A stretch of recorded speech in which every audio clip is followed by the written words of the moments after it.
Welcome to Russian Submarine Project 06363, Improved Kilo 2. I'm Captain Jive Turkey, United States Navy retired. On August 20th, 2010, Chief Designer Igor Malkinov announced Project 06363 at the Admiralty Shipyards in St. Petersburg, Russia, during a keel-laying ceremony. He's quoted as describing this project as a large diesel-electric torpedo missile submarine named Bravo 261 Novorossiysk. And that's the mortgage plate down there that they used at the keel-laying ceremony. Project 06363 later on became known as, and it's not known at this time, but became known as the Black Sea Flotilla. In 2010, NATO acquired a couple technical drawings of the Project 87 Improved Kilo, and we're trying to figure out what's different about Project 06363 than Project 87 Improved Kilo, because they appear the same. But if you look at the bottom of this Project 877 drawing, you can see there's a drawing referring to a Project 636. And so we were looking closely at this drawing, wondering if this was the submarine that they are building. Also, I want to point out the middle drawing there that they do have concept drawings for a bottom anchoring Kilo style submarine that can cut undersea communications cables. All right, these drawings are from 2010 and are very old at this point, but at the time, it was good for us to know that. All right, so NATO figured out we got to call it something. We're going to call this the Improved Kilo 2 for now, and construction began in St. Petersburg, Russia. These are photos from inside the workshops where parts of the submarine were delivered. They were delivered pretty quickly because it's a very similar design, hull design as the Kilo, Improved Kilo Project 877. So they had a lot of the stuff already in place. February 4th, 2011, work continues on Bravo 261. To this point, there's no obvious departure from Project 877. You know, we're getting these photos from inside the workshops as they build the submarine, and there's nothing really standing out to us making this one unique yet.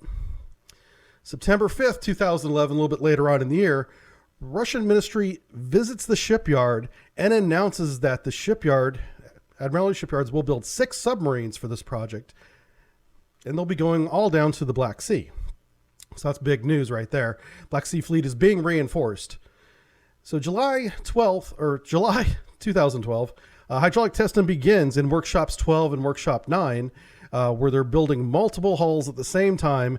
And you see different segments there. You have a bow segment, a stern segment. There's even a middle segment that as each segment gets finished, they conduct these hydraulic tests to make sure that the craftsmanship and materials are up to spec.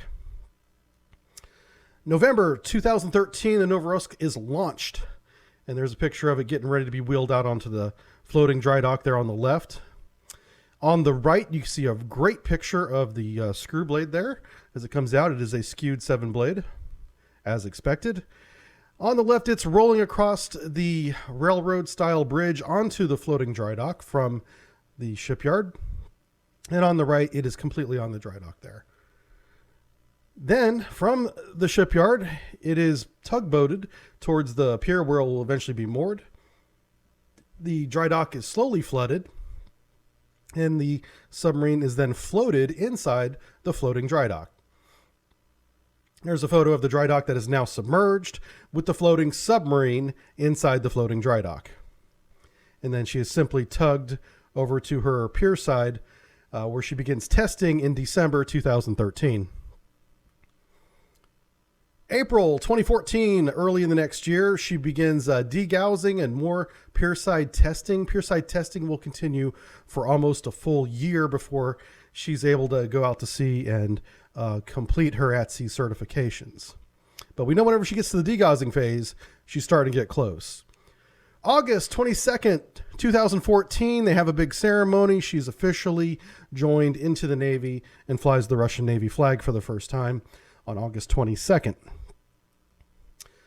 November 4th, 2015, she is transferred to Sevron Northern Fleet. That's the Northern Fleet out of Severnensk, up there around Murmansk. So she goes up there where she begins her weapons loadout and preparations for sea trials.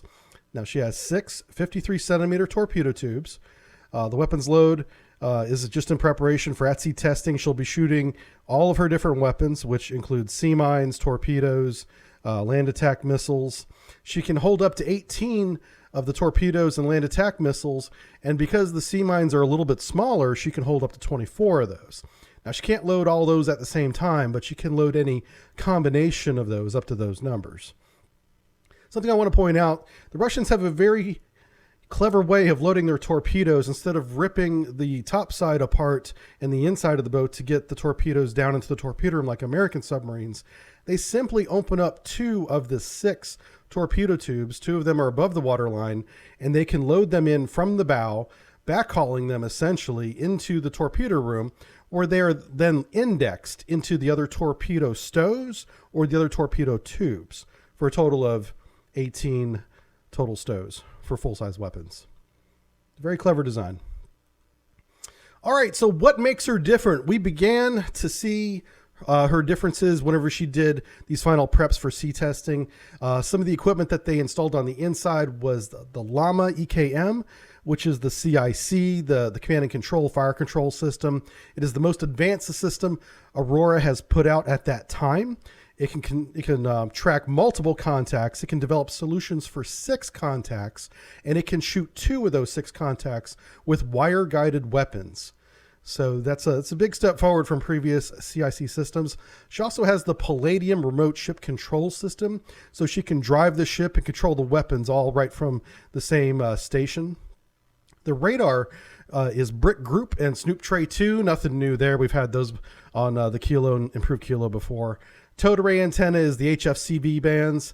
Nothing really new there, but the periscopes are new. They now have the infrared. They have the television sensor, so they can record their periscopes a lot easier than putting a camera up to it like the old days. And a laser rangefinder was detected on the periscope. The Rubicon M sonar system is the new version of the Rubicon, so that is technically new for the improved Kilo 2. The sonar suite incorporates underwater comms into the active passive sonar suite. It's all one bundle now. It also does coded communications, which sounds like, musical tones, 5 to 10 seconds of tones. And then you look up the tones in a code book and you're like, okay, I need to go do this XYZ. That's what that sounds like. And she also has sea mine detection. So she can detect those bottom moored mines, greater than 15,000 yards away. We really don't know exactly the range of the sea mine detection. It probably has a lot to do with conditions and the type of mine that they're looking for. The sonar elements is 1,008 sonar elements. So this is a large sonar array. It's 7.5 feet in diameter. And when she transmits active, she transmits or beamforms 540 beams over a 360-degree azimuth. So it's there's a lot of overlap there, which means it's a higher fidelity active sonar. All right, finally, in June 2015, she does get away from the pier for a little while. We have her assets on station in the Barents Sea and the Norwegian Sea just waiting for her. And here is what we observe. This slide is why you subscribe to this channel. We observed her doing 17 knots on the surface, 25 knots submerged. She did a deep dive down to 300 meters. She may be able to go deeper, but that's what we saw. And we recorded her at 117 decibels at 1 yard.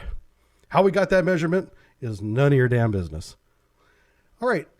And then the whole world was kind of shocked, but not really, when on December 8th of the same year, 2015, the first use of Caliber land attack missiles emerged from the Mediterranean Sea and went into Syria and destroyed 2 targets with a total of 4 missiles.